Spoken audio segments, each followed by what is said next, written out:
QT가 무엇이냐? 그러면은 QT, Quiet Time의 약자입니다.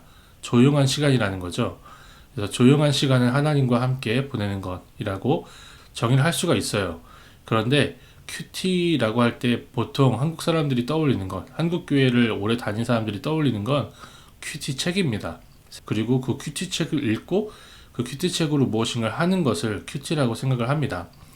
근데 맞아요. QT 책이 있어야 QT를 할 수 있죠. 왜냐하면 매일마다 혼자 성경을 읽고 묵상하고 그리고 그 묵상된 말씀을 따라서 회개도 하고 감사도 하고 적용도 해야 되는데 우리가 이 성경책을 가지고 있으면 성경책이 참 좋죠. 성경책으로 QT를 하면 제일 좋아요.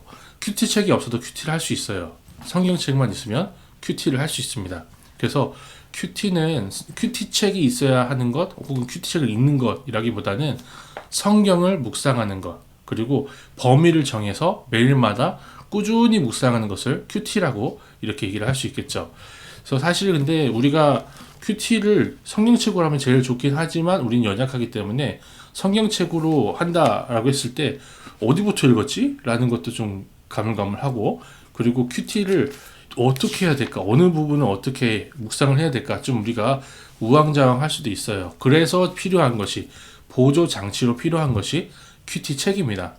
두 달에 한 번씩 이렇게 나오면서 본문을 다 정해주거든요. 본문을 정해주기 때문에 우리가 너무 편하게 본문을 읽고 또 묵상할 수도 있고 옆에 보면 해설도 달아놓고 그리고 메모할 수 있는 공란도 있잖아요.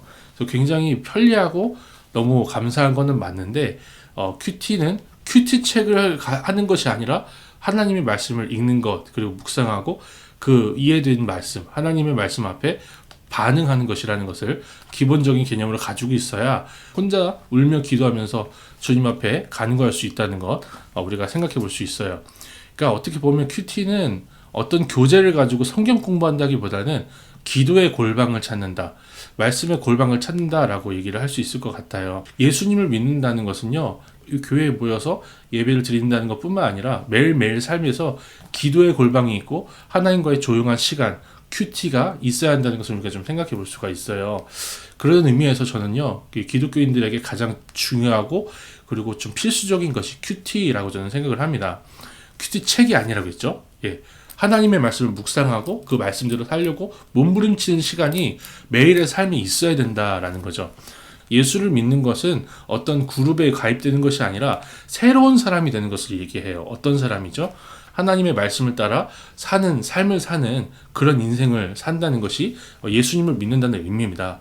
그런데 예배를 가고 혹은 예배당 출석 예배당에 모고 그 교회에 등록하고 그 모든 것으로 교인이 되고 성도가 된다고 생각을 한다면 우리 좀 이렇게 고민을 해봐야 되는 부분이에요.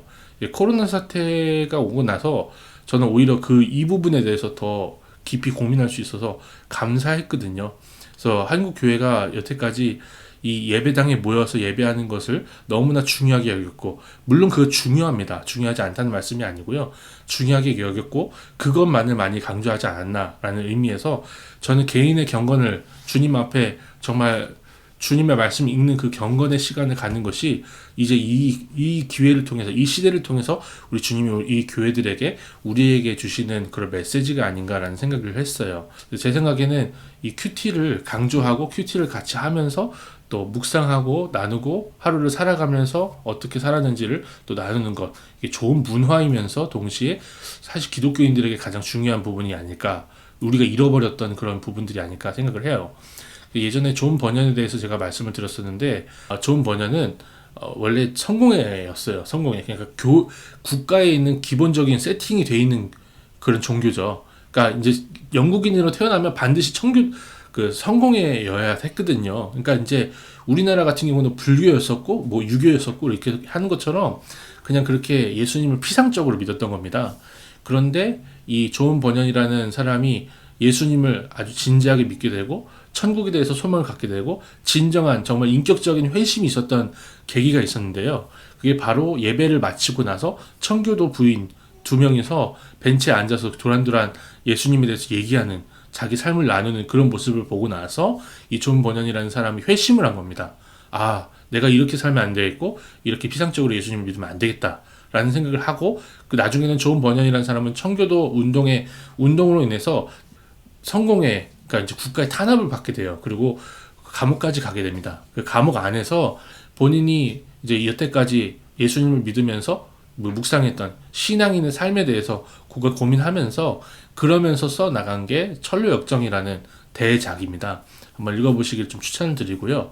네, 그런 의미에서 저는 정말 우리가 해야 되는 것, 큐티 하나님의 말씀을 조용하게 묵상하고 그 말씀이 이해될 때까지 계속해서 읽고 어떤 의미일까 상고하는 것. 루디아 사람들이 사도 바울이 그 강론을 다 마치고 나서 진짜 사도 바울의 말이 맞나 하고 성경을 다시 펴봤대요.